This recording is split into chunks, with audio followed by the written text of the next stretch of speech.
Olá a todos, meu nome é Inácio, eu sou economista da Guide e eu estou aqui com o Léo, responsável pela parte de alocação de recursos. A gente está aqui para comentar um pouco sobre os mercados no último mês, como foram as nossas carteiras e como elas devem ficar daqui para frente. Bom, o mês de fevereiro foi desafiador para ativos de risco. Então as bolsas lá fora de emergentes e desenvolvidos recuaram e o dólar teve alguma valorização. Afinal, dados mais fortes do mercado de trabalho americano levaram o mercado a começar a acreditar em juros mais altos nos Estados Unidos para os próximos meses.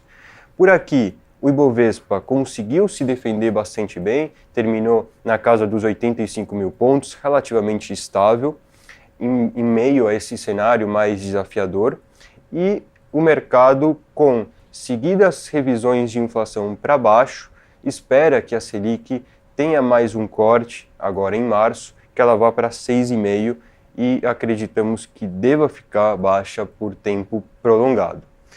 Acho que esses foram os destaques do mercado. Como ficam as nossas carteiras, Léo? Exatamente, Inácio. Como você mencionou, a gente teve um mês muito mais desafiador para os ativos de risco, principalmente lá fora, né? Então, S&P, as bolsas na Europa caíram de forma significativa, realizando o movimento que vinha acontecendo, o movimento de alta que vinha acontecendo desde o ano passado, né?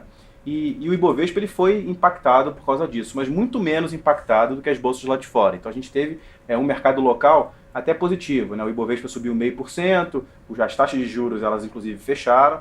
Então a gente teve um mercado positivo que vai muito em linha, né, com nossa recomendação, com o nosso posicionamento, né? A gente continua com esse posicionamento mais otimista em relação ao Brasil. A gente acha que a retomada do crescimento da economia em um ambiente de juros baixos, isso tende a ser muito benéfico para os ativos de risco, tanto os ativos de renda variável quanto alguns ativos de renda fixa. Além disso, a gente continua otimista com os multimercados, né? Foi mais um mês positivo para essa classe de ativos. Os fundos conseguiram capturar muito bem essa queda da taxa de juros e se proteger desse movimento externo muito mais desafiador. Além disso, também foi um mês positivo para os fundos imobiliários, que é a nossa principal recomendação aqui na Guide atualmente. A gente está mais 2 nessa classe e foi um mês, apesar, né, da queda dos mercados lá fora, foi um mês positivo para os fundos imobiliários aqui no Brasil.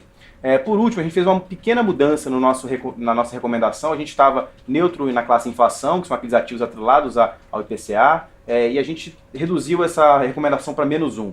E a gente aumentou a recomendação em pós-fixado de -2 para -1. Foi um ajuste bem pequeno. A gente não, na verdade, esses ativos eles vêm performando bem, mas dado o nosso cenário de inflação mais baixa para frente, a gente acha que não faz tanto sentido você carregar para o médio e longo prazo esses ativos, e além disso é um bom momento para equilibrar o portfólio, diminuir um pouquinho o nível de risco, dado o aumento da volatilidade observado lá fora, né, Inácio? Concordo. Bom, para resumir então, a gente tem ainda um cenário bastante favorável para o exterior, apesar dessa volatilidade que a gente viu no último mês. Aliás, foi o segundo mês seguido de alta de volatilidade, mas um portfólio equilibrado, que é o que a gente tenta fazer, acho que deve continuar performando bastante bem em meio a esse cenário também favorável para o Brasil, como o Léo comentou. Bom, obrigado a todos, convido a verem o nosso relatório com mais informações sobre cenário e sobre as carteiras, e até o próximo mês. Um abraço e bons negócios.